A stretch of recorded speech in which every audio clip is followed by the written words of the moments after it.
Сьогодні на нашому каналі нова рубрика огляду важливих спортивних подій світу. Тож, все про сьогоднішній бій залізного Майка Тайсона з блогером, ютубером, підприємцем Джейком Полом в цьому відео.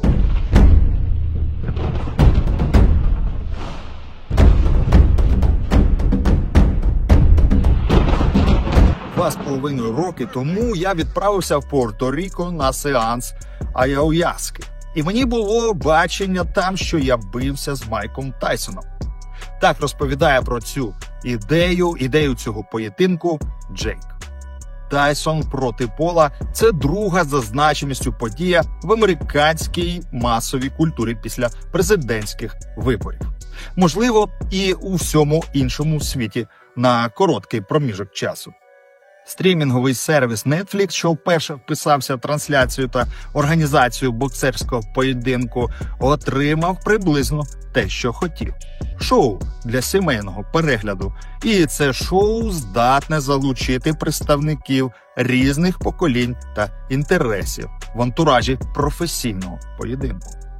Аудиторія Нетфліксу – це 283 мільйони активних передплатників у різних країнах світу. І найпопулярнішим контентом у багатьох країнах був зворотній відлік до поєдинку між Тайсоном і Полом. Мама Джейка Пола говорила, що у Майка Тайсона дуже високий бійцівський IQ, і Пол завжди недооцінював його. А сам Майк Тайсон ходив по місцях бойової слави, і найсмішнішою виявилася зустріч з людиною, яку він пограбував у молодості. При цьому зразковий, чисто реслінговий маркетинговий підхід, де Тайсон – герой, персонаж швидше позитивний, а його опонент – антигерой, якого потрібно поставити на місце. Просто тому, що в світі мало більш дратівливих персонажів, ніж Джейк Пол. Але тільки помилково було сприймати його виключно як зірку Ютуба. Брати Пол вже досить давно в боксі і реслінгу. І, знаєте, навіть зовсім неталановиті боксери можуть чомусь та й навчитися за 10 боїв на ринзі, навіть якщо не всі вони справні. Джейк навчився. У нього тямуща професійна команда, фахівці з їжі, технічної та фізичної підготовки, і вони практично не обмежені фінансово в своїх можливостях. Результат ми бачили кілька років тому. Дуже близький, хоч і програний поєдинок з молодшим братом Ф'юрі, який все ж таки справжній професійний боксер. Але громадська думка і навіть швидше симпатії натовпу були на боці Тайсона. Та як він посмів витягнути в ринг 58-річну легенду світового боксу, забуваючи про те, що ця легенда від промоутерської компанії Джейка MVP Promotion отримує $20 мільйонів. Майк Тайсон і Джейк Пол перетворили ці півроку очікування бою в реаліті-шоу, в справжнє реаліті-шоу. І одержимість людей ідеєю, що Майк Тайсон надере йому зад, досягла свого піку в момент зважування, коли Майк Тайсон відвісив ляпаса Джейку Полу.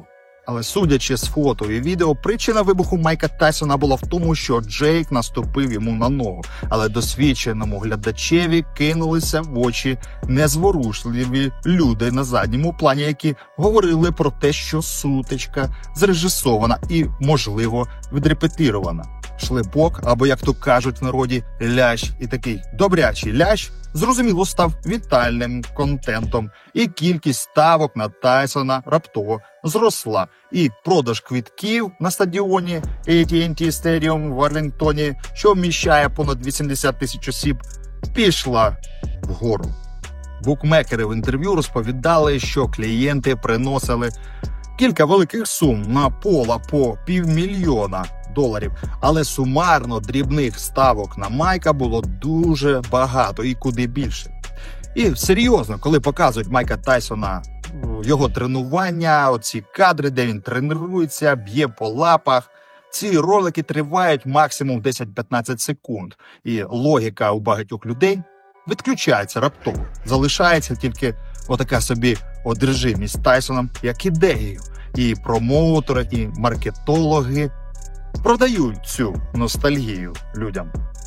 Влітку цей поєдинок вже був скасований, коли Майка Тайсона після навантажень в залі і перельоту загострилася виразка і з'явилося запаморочення.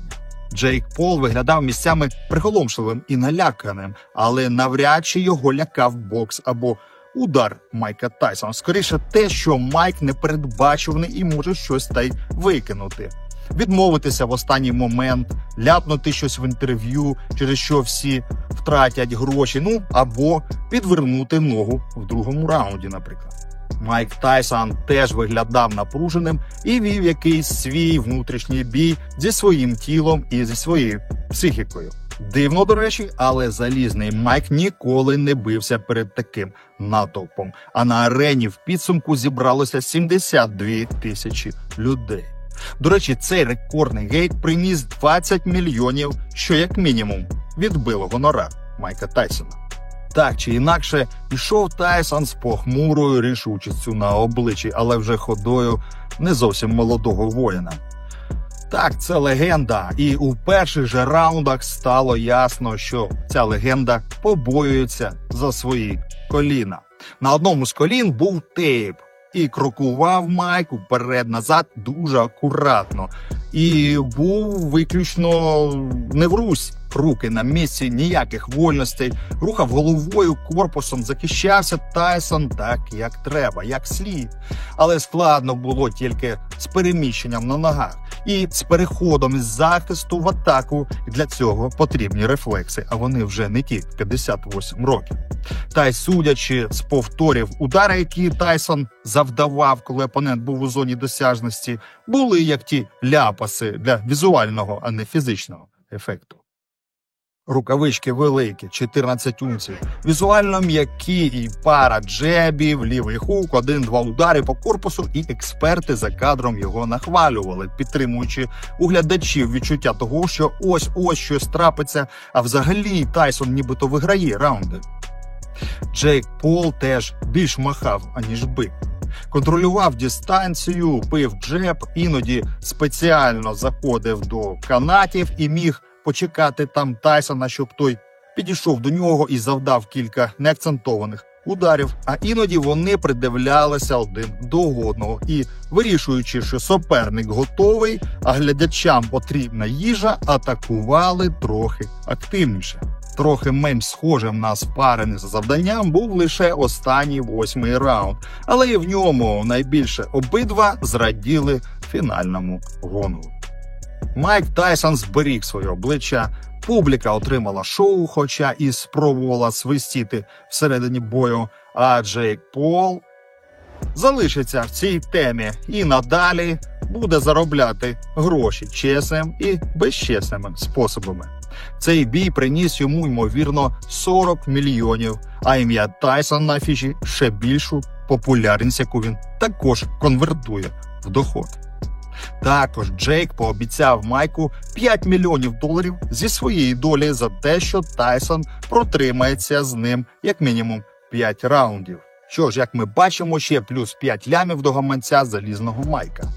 А ще вони отримають проценти від трансляції, яка зібрала понад 80 мільйонів доларів. Аріел Хелвані на рингу після оголошення рішення суддів, оголошеного на користь Пола, запитав Майка: «Ти задоволений? Ти відчуваєш, що довів тим, хто не вірив, що можеш пройти всю дистанцію, боксуючи з молодшим суперником?» «Я нічого нікому не доводив, тільки самому собі», покінчив цією темою 58-річний легендарний боєць, котрий сам з доброї волі вписався в цей цирк.